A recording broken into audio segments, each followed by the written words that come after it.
Graça, paz e alegria. Na porção de hoje, recomendada para a leitura da Bíblia em um ano, no plano sequencial, Lucas, do capítulo 7 ao capítulo 9, lemos a respeito de algumas situações que ocorreram durante o ministério de Jesus. Algumas curas, interações, ensinamentos. A cura do servo do centurião mostra que Jesus tinha, sim, como prioridade os judeus, mas ele não se negava a ajudar aos outros. E nesse caso, os próprios judeus recomendaram que Jesus agisse se ele pudesse agir, pois o centurião seria amigo da nação. E ele mostra esse centurião uma fé até maior, porque ele mostra um respeito por Jesus. Afinal de contas, ele deixa claro que nem mesmo precisava ver com os olhos acontecendo. Jesus não precisava estar presente necessariamente no local para resolver aquela situação. Ele confiava que podia acontecer. Quantas vezes as pessoas, mesmo vendo bem de pertinho, ainda não confiam? Esse mostrou que é possível ser diferente. E serve de exemplo para todos nós. A viúva de Naim teria que esperar pela bondade dos outros, pelo cumprimento da lei, que dava sim orientações a esse respeito numa sociedade patriarcal, porque ela já não teria mais a quem recorrer na sua própria casa. Era viúva e perdeu o filho. E a lei, claro, dava orientações e se deveria seguir a lei, mas muitas vezes as pessoas não seguiam o que a lei recomendava, não é? Então, infelizmente, acontecia de se ter mil e uma explicações. Era possível acontecer isso. Era possível, claro, também que se seguisse a lei, que se desse todo o cuidado e fizesse a coisa como realmente era recomendado. Mas havia momentos em que o povo deixava de lado e achava mil e uma explicações. Então, ela teria que contar com o apoio e a lei teria que ser cumprida nesse caso e poderia acontecer algum problema. E eu acredito que Jesus, nesse momento, se preocupa inclusive com ela. O texto não diz esses detalhes todos, mas eu vejo que essa questão da necessidade de contar com o apoio dos outros, ou até mesmo a confirmação do que a lei dizia, de repente isso estava no meio dessa história toda. O texto não diz, como eu falei. E eu acredito sim que Jesus sabia muito mais do que o texto nos revela naquele momento. E mesmo que não tivesse nada disso, mesmo que tudo que eu estou imaginando não houvesse necessidade de ser pensado, o milagre está posto de qualquer forma. E essa mulher foi restaurada, teve o seu filho de volta e teve também então a quem recorrer diante de uma situação qualquer que houvesse necessidade dentro da sua casa. Quando João envia os seus discípulos para fazer perguntas a Jesus, e exatamente porque João envia e Jesus manda levar as notícias, muitos já chegam ao entendimento que João estaria em dúvida a respeito de Jesus.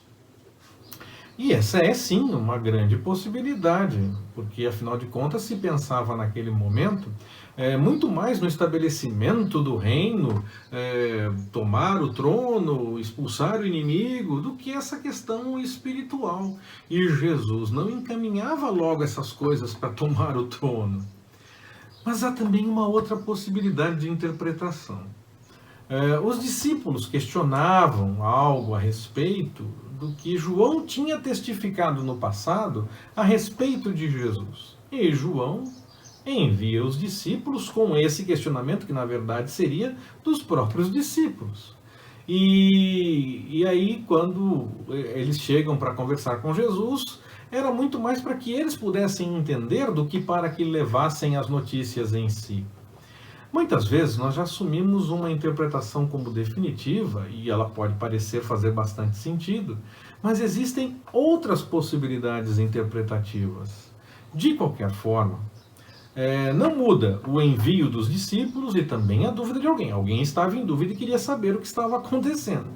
Assim, apenas levanto essa possibilidade de uma outra interpretação, que a dúvida não seria necessariamente de João, mas dos discípulos, e ele envia esses discípulos com questionamento para que eles pudessem ver com os próprios olhos o que estava acontecendo.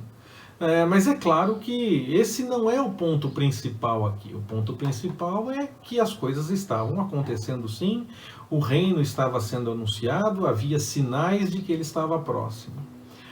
Eu até acho muito mais provável que fosse para que os discípulos tivessem sanadas as suas dúvidas do que João tendo uma dúvida em si. Porque logo em seguida, Jesus dá testemunho de João. Ele fala a respeito da vida de João. E aí eu acredito que se João ainda tivesse algum tipo de dúvida, não seria possível falar a respeito do seu chamado. Ele cumpriu o chamado preparando o caminho e ele estava agora em dúvida? Não entendo que... Eu entendo que não é tão claro que João seria o que estaria em dúvida neste momento. Até por conta da reação de Jesus, que confirma o ministério de João. Mas independente disso, como eu disse, esse não é o ponto principal, é apenas uma possibilidade de interpretação. Vale a pena pararmos para avaliar que existem situações onde o entendimento pode sim ser diferente. Podemos ter uma outra possibilidade interpretativa, mas não no cerne da mensagem, no andamento de uma possibilidade histórica, como é esse caso. A dúvida era de João, ou a dúvida era dos discípulos, e João manda os discípulos para verem com os próprios olhos. Essa é uma possibilidade que é possível se jogar com ela, mas nós não podemos mudar o cerne da mensagem, que era: o reino estava sendo anunciado, havia sinais, e então ele estava se aproximando sim. Na sequência do texto, vemos o fariseu que convida Jesus e acaba duvidando de Jesus por conta da mulher pecadora que se aproxima. Entende este fariseu que ele deveria ficar longe dos pecadores e que, se Jesus era realmente alguém com tanta capacidade de entendimento, saberia o que estava acontecendo com aquela mulher. Jesus era muito falado e de repente ele estava aceitando ficar tão perto de uma pecadora. Tinha uma coisa errada com ele, achava o fariseu. E mesmo duvidando de Jesus, esse fariseu estava com seus pensamentos totalmente em crise e achando que Jesus não era realmente tão especial assim. No momento em que Jesus o chama, o fariseu ainda chama Jesus de mestre de qualquer forma. Afinal de contas, ele não sabia que Jesus já tinha conhecimento do que ia no pensamento dele. Quantas vezes as pessoas fazem isso?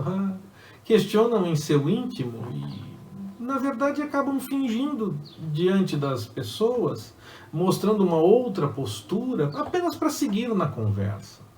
Mas Jesus nos dá ainda uma outra lição. Além dessa de não fique pensando uma coisa e fazendo outra, seja sincero. Mas Jesus ainda dá uma outra lição. Ele mostra que aquela pecadora foi muito mais gentil com ele do que o próprio fariseu que o convidou. E declarou o perdão de pecados dela, o que foi questionado, mas já era uma realidade.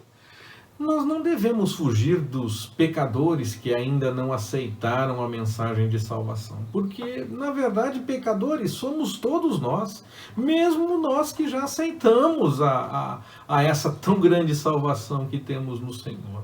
Mas nós precisamos nos aproximar daqueles que ainda não aceitaram para anunciar e testemunhar, para que eles possam também entender que nós seguíamos pelo mesmo caminho, mas nós encontramos em Jesus, não em nada do que nós possamos fazer, mas em Jesus, uma nova vida, um novo caminho.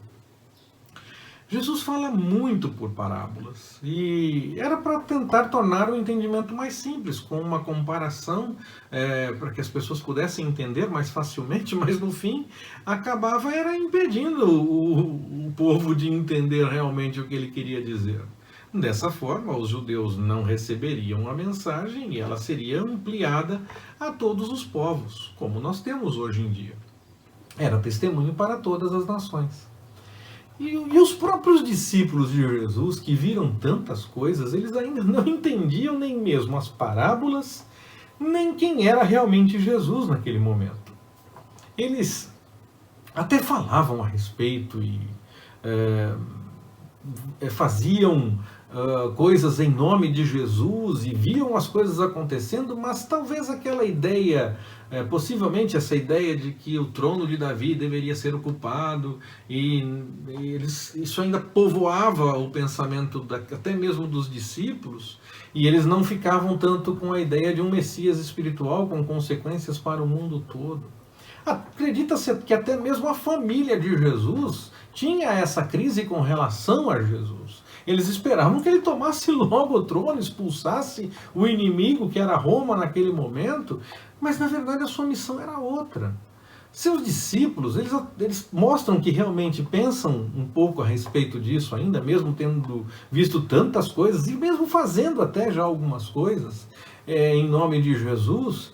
Parece que eles realmente tinham isso em mente, porque eles ficam discutindo quem seria o maior, quem teria posição essa ou aquela no reino e essa coisa toda. Eles já estavam agindo, eles já estavam fazendo as coisas em nome de Jesus, eles já estavam vendo as coisas e ainda assim discutiam como se tivesse um outro pensamento. Essa esperança do rei que tomasse logo o trono, não permitiu então que os discípulos entendessem, pelo menos antes da ressurreição, de forma completa quem realmente Jesus era. E que de fato Jesus é rei, mas que isso ia muito além de um mero entendimento de nação em si. É rei e é rei sobre todos. E Jesus explicou tantas vezes as coisas para os discípulos, explicou bastante, e isso acontece muito, até mesmo entre nós. Porque nós acabamos definindo um entendimento, achamos que aquilo é o melhor, a melhor forma de ver as coisas, e às vezes pode realmente não ser ruim, pode realmente ser algo bom, mas o que o Senhor tem para nós é muito melhor do que o nosso melhor pensamento. O Senhor tem algo muito melhor do que isso.